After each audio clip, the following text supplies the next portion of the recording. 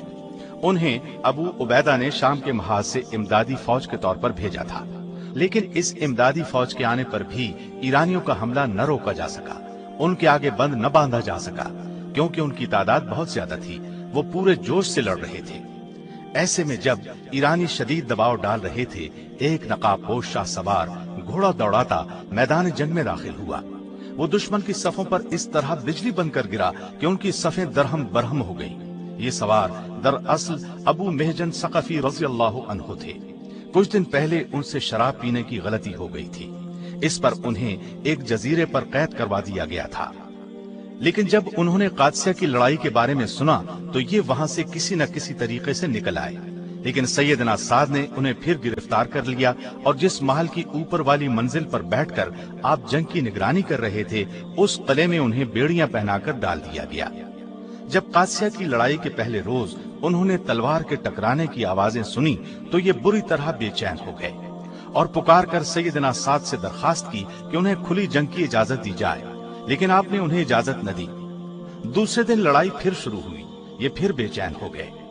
قید خانے کی کھڑکی سے مسلمانوں کو مشکل میں دیکھا تو اور بھی جوش میں پڑ گئے۔ عجب حالت تھی، کبھی اپنے ہونٹوں کو کاٹتے تھے، کبھی ہاتھ ملتے تھے۔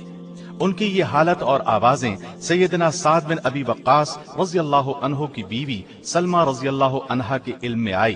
یہ ان کے نزدیک گئیں اور انہوں نے بڑی عاجزی سے درخواست کی کہ بہن، اللہ کے لیے میری بیڑیاں کھول دیں، ایک گھوڑا ہتھیاروں سمیت مجھے دے دیں، پھر دیکھیں کہ میں دشمن کے مقابلے میں کیا کرتا ہوں۔ زندہ رہا تو آ کر بیڑیاں پہن لوں گا۔ سلمہ نے سیدنا سعد کے خوف سے ان کی بات ماننے سے انکار کر دیا۔ اس پر وہ شدید مایوسی کے عالم میں اپنی کوٹری میں دردناک شعر پڑھنے لگے۔ ان اشعار کا مطلب یہ تھا کہ اس سے بڑھ کر کیا غم ہوگا کہ سوار نیزے لے کر لڑ رہے ہیں اور میں زنجیروں میں جکڑا ہوا ہوں، کھڑا ہونا چاہتا ہوں تو زنجیریں اٹھنے نہیں دیتی اور دروازے اس طرح بند کر دیے جاتے ہیں کہ پکارنے والا پکارتے پکارتے تھک جاتا ہے، کسی کو میرا خیال نہیں، اور میں نے اللہ سے عہد کیا ہے اور میں اس عہد کو نہیں توڑوں گا۔ اگر شراب خانوں کے دروازے مجھ پر کھول دیے جائیں تو بھی میں ادھر کا رخ نہیں کروں گا۔ سیدہ سلمہ رضی اللہ عنہا نے یہ اشعار سنے تو ان کی آنکھوں میں آنسو آ گئے۔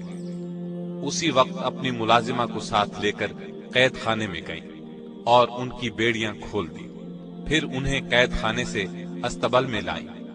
ایک اعلیٰ نسل کا عربی گھوڑا اور ہتھیار ان کے سپرد کر کے کہا، جاؤ اللہ کے حوالے، مجھے امید ہے تم اپنا عہد پورا کرو گے۔ گھوڑا اور ہتھیار پا کر ابو مہجن ثقفی رضی اللہ عنہ کو جیسے سارے جہان کی دولت مل گئی۔ منہ کو کپڑے سے چھپایا، گھوڑے پر سوار ہوئے اور ایڑ لگا دی، پھر نیزہ ہاتھ میں ہلاتے اس شان سے ایرانیوں پر ٹوٹے جیسے آسمان سے بجلی گرتی ہے۔ انہوں نے جدھر کا رخ کیا ایرانیوں کی صفیں الٹ دی۔ مسلمانوں کے وہ دستے جو ایرانیوں کے زبردست حملوں کی وجہ سے سخت مشکل اور دباؤ میں تھے، انہوں نے سمجھا کہ اللہ نے ان کے لیے آسمان سے کوئی فرشتہ بھیج دیا ہے۔ ابو محجن کبھی دائیں بازو پر جا پڑتے تھے، کبھی بائیں بازو میں گھس کر تباہی مچا دیتے تھے۔ اس طرح انہوں نے جنگ کا نقشہ بدل کر رکھ دیا۔ سیدنا سعد دور سے لڑائی کا حال دیکھ رہے تھے۔ انہوں نے اس نقاب پوش کو اس طرح لڑائی کرتے دیکھا تو بے اختیار اش اش کر اٹھے۔ منہ پر کپڑا ہونے کی وجہ سے سیدنا سعد انہیں پہچان نہ سکے، لیکن دل میں کہہ رہے تھے کہ اس شان سے تو ابو محجن ثقفی ہی لڑا کرتا تھا۔ اگر وہ قید نہ ہوتا تو میں یہی سمجھتا کہ یہ ابو محجن ہی ہے۔ معلوم نہیں کہ یہ شیر کون ہے، شاید اللہ نے آسمان سے کوئی فرشتہ نازل کیا ہے۔ ان کے دیکھتے ہی دیکھتے مسلمانوں نے ابو محجن کے ساتھ مل کر اپنے سامنے کے ایرانیوں کو گاجر مولی کی طرح کاٹ کر رکھ دیا۔ اگر تھوڑی دیر لڑائی اور جاری رہتی تو ایرانیوں کی پچھلی صفیں بھی تباہ ہو جاتی، لیکن اب شام ہو چلی تھی، اس لیے دونوں فوجوں نے جنگ بند کر دی۔ لڑائی ختم ہوتے ہی ابو محجن قید خانے میں آ گئے اور خود ہی بیڑیاں پہن لی۔ ایسے میں سیدنا سعد اوپر سے نیچے آئے تو سلمہ رضی اللہ عنہا نے پوچھا، لڑائی کی کیا خبریں ہیں؟ انہوں نے جواب میں فرمایا، ہم دشمنوں سے لڑ رہے تھے، مسلمان بہت دباؤ میں تھے، ایرانیوں کا دباؤ بڑھتا جا رہا تھا، ایسے میں اللہ تعالیٰ نے ایک شاہ سوار کو بھیج دیا۔ وہ اس قدر بے جگری سے لڑا، ایسی سرفروشی دکھائی کہ ایرانیوں کے منہ پھر کر رہ گئے۔ اگر میں نے ابو محجن کو قید خانے میں نہ ڈالا ہوتا تو یہی خیال کرتا کہ وہ ابو محجن ہے، کیونکہ اس شاہ سوار کے لڑنے کا طریقہ بالکل ابو محجن جیسا تھا۔ اس پر سلمہ رضی اللہ عنہا نے کہا، اے امیر، وہ ابو محجن ہی تھے۔ سعد یہ سن کر حیران ہوئے اور بولے، یہ کیسے ہو سکتا ہے؟ انہیں تو میں نے بیڑیاں پہنائی ہوئی ہیں۔ اب سلمہ نے ساری بات تفصیل سے سنائی۔ سیدنا سعد سن کر بہت متاثر ہوئے، ان کی آنکھوں میں آنسو آ گئے۔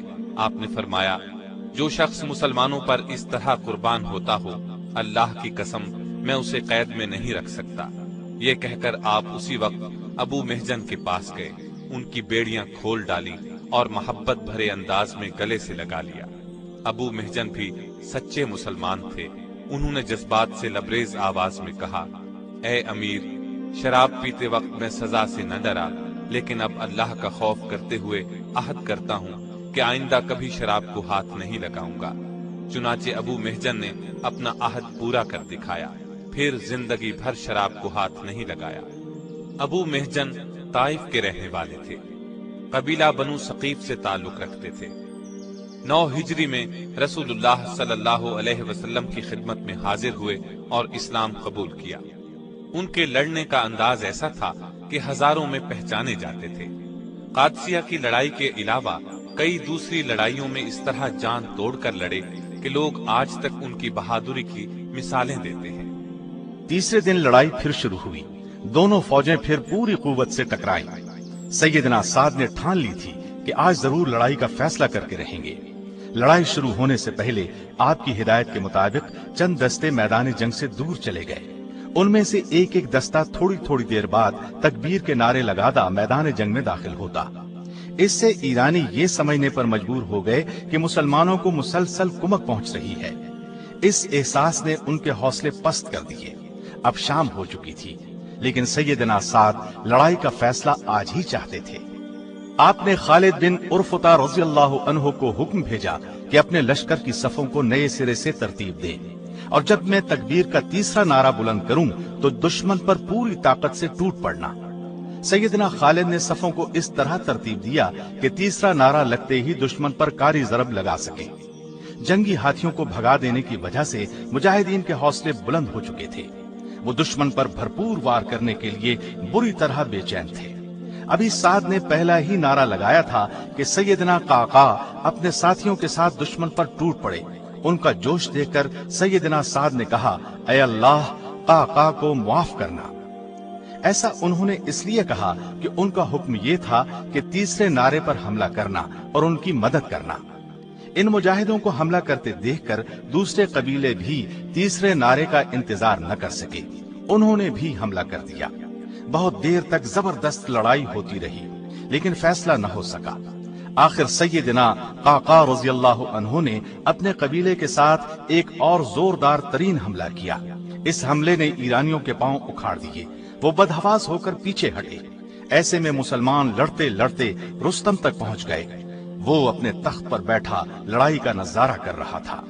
مسلمانوں کو اپنی طرف آتے دیکھ کر وہ بھی اٹھ کھڑا ہوا، اپنے دستے کے ساتھ ان پر حملہ آور ہوا، جان توڑ کر لڑا، اور مجاہدین جان کی بازی لگا چکے تھے، لہٰذا رستم اور اس کے دستے کی کچھ پیش نہ گئی۔ مجاہدین نے آن کی آن میں محافظ دستے کا صفایا کر دیا۔ رستم سخت زخمی ہو کر بھاگا۔ ایک پرجوش مجاہد بلال بن علقمہ نے ان کا پیچھا جان توڑ کر کیا۔ رستم نے قریبی نہر میں چھلانگ لگا دی۔ بلال بن علقمہ کب اس کا پیچھا چھوڑنے والے تھے، انہوں نے بھی چھلانگ لگا دی اور اس کی ٹانگ پکڑ لی۔ ٹانگ سے پکڑتے ہی انہوں نے اسے گھسیٹ لیا اور سر کاٹ ڈالا۔ پھر خود اس کے تخت پر چڑھ کر بلند آواز سے پکارا، مسلمانوں، میں نے رستم کو قتل کر دیا ہے، یہ دیکھو میں اس کے تخت پر بیٹھا ہوں اور وہ ادھر مردہ پڑا ہے۔ اس آواز کی گونج پورے میدان میں سنائی دی۔ ایرانیوں کے پتے پانی ہو گئے، بدحواس ہو کر بھاگے۔ مسلمانوں نے ان کا تعاقب کیا اور انہیں اپنی تلواروں پر رکھ لیا۔ گاجر مولی کی طرح انہیں کاٹنے لگے۔ ان گنت ایرانی بھاگتے ہوئے مارے گئے۔ اس طرح مسلمانوں کو اللہ تعالیٰ نے قادسیہ کی اس خوفناک لڑائی میں فتح نصیب فرمائی۔ اس جنگ میں قریباً 30,000 ایرانی مارے گئے، 8,000 کے قریب مسلمان شہید ہوئے۔ مسلمانوں کو بے شمار مال غنیمت ہاتھ لگا۔ یہ لڑائی 14 ہجری 635 عیسوی کو شروع ہوئی۔ فتح کے بعد سیدنا سعد 2 ماہ تک قادسیہ ہی میں ٹھہرے رہے۔ بے شمار لوگ مسلمانوں کے حسن سلوک اور اسلام کی تعلیمات سے متاثر ہو کر اسلام لے آئے۔ قادسیہ میں 2 ماہ آرام کرنے کے بعد سیدنا سعد آگے بڑھے، شہر بابل اور کوسا فتح کیے۔ سیدنا عمر رضی اللہ عنہ نے سیدنا سعد رضی اللہ عنہ کو عراق عرب کا گورنر مقرر کر دیا۔ آپ نے پورے علاقے کا اس قدر عمدہ انتظام کیا کہ ہر طرف امن و امان کا دور دورہ ہو گیا۔ اس طرح انہوں نے ثابت کر دیا کہ وہ ایک بہترین سپہ سالار ہی نہیں، ایک قابل ترین گورنر بھی ہیں۔ آپ نے ایک نیا شہر کوفہ نامی بھی بسایا، وہاں ایک عالی شان مسجد بھی بنوائی۔ کوفہ آباد ہو گیا تو امیر المومنین نے سیدنا سعد کو کوفے کا گورنر مقرر کر دیا۔ یہاں بھی آپ نے بہترین انتظام کیا۔ ایک مدت تک گورنری کا فریضہ انجام دینے کے بعد آپ کو واپس بلا لیا گیا۔ آپ مدینے آ گئے۔ سیدنا عمر پر حملہ ہوا اور آپ کو اپنے بچنے کی امید نہ رہی تو آپ نے جن 6 صحابہ کے نام تجویز فرمائے ان میں سیدنا سعد کا نام بھی تھا، لیکن انہوں نے خود ہی یہ فرما دیا تھا کہ خلافت کے مسئلے میں ان کے نام پر غور نہ کیا جائے۔ سیدنا عمر نے ایک وصیت یہ کی تھی کہ اگر سعد خلیفہ نہ بنے تو ان سے حکومت کے کاروبار میں مدد لی جائے۔ چنانچہ سیدنا عثمان رضی اللہ عنہ نے خلیفہ منتخب ہونے پر آپ کو دوبارہ کوفے کا گورنر مقرر کر دیا۔ 26 ہجری تک آپ گورنر رہے۔ اس کے بعد آپ ملکی سیاست سے الگ ہو گئے اور عقیق کی وادی میں آ گئے۔ عقیق کی وادی میں ان کی اپنی جاگیر تھی۔ یہ جاگیر انہیں رسول اللہ صلی اللہ علیہ وسلم نے عطا فرمائی تھی۔ عقیق کی وادی مدینے سے 10 میل کے فاصلے پر تھی۔ یہ ایک سرسبز اور شاداب جگہ تھی۔ یہاں انہوں نے اپنی زندگی کے آخری 30 سال خاموشی میں بسر کیے۔ آپ اسی حالت میں اپنی زندگی کا یہ حصہ بسر کرتے رہے۔ بڑھاپے کی وجہ سے روز بروز کمزور ہوتے چلے گئے اور آخری ایام میں تو ان کی نظر بھی جواب دے گئی۔ بستر سے اٹھنا مشکل ہو گیا۔ آخر 55 ہجری میں ان کا آخری وقت آ گیا۔ وفات سے پہلے آپ نے یہ وصیت کی، بدر کی لڑائی میں نے اونی کپڑے پہن رکھے تھے، مجھے ان میں لپیٹ کر دفن کرنا، قبر پر کچی اینٹیں لگانا، اس کے بعد آخری سانس لیا اور مالک سے جا ملے۔ انا للہ و انا الیہ راجعون۔ وفات کے بعد جنازہ مدینہ منورہ لایا گیا۔ لوگ جنازے میں شرکت کے لیے امٹ پڑے۔ ہر آنکھ آنسو بہا رہی تھی۔ اس وقت سیدہ عائشہ رضی اللہ عنہا اور سیدہ ام سلمہ رضی اللہ عنہا حیات تھی۔ آپ کی وفات کی خبر سن کر رونے لگیں۔ انہوں نے خواہش کی کہ اللہ کے رسول پر جان چھڑکنے والے ساتھی کا جنازہ مسجد نبوی میں لایا جائے۔ بعض لوگوں نے اعتراض کیا کہ مسجد میں جنازہ لانا ٹھیک نہیں۔ تب حضرت عائشہ رضی اللہ عنہا نے فرمایا، رسول اللہ صلی اللہ علیہ وسلم نے اپنے ایک ساتھی سہیل بن بیضاء کی نماز جنازہ مسجد میں پڑھی تھی، اس پر جنازہ لایا گیا۔ سیدہ عائشہ اور سیدہ ام سلمہ نے اپنے حجرے میں نماز جنازہ ادا فرمائی۔ یہ حجرے مسجد کے ساتھ ہی بنے ہوئے تھے۔ آپ کا قد چھوٹا، سر بڑا، جسم گٹھا ہوا تھا۔ آپ نے مختلف اوقات میں کئی شادیاں کی، ان سے 18 لڑکے اور 17 لڑکیاں پیدا ہوئیں۔ بچپن ہی میں تیر اور کمانے بنانے کا ہنر سیکھ لیا تھا۔ ہجرت سے پہلے ہی ان کی روزی کمانے کا ذریعہ تھا۔ آپ نے اس فن میں کمال حاصل کیا۔ لوگ دور دور سے ان کے تیر اور کمانے خریدنے کے لیے آتے، پھر لڑائیوں میں مال غنیمت ملنے لگا۔ عقیق میں نبی کریم صلی اللہ علیہ وسلم نے آپ کو زمین عطا فرمائی۔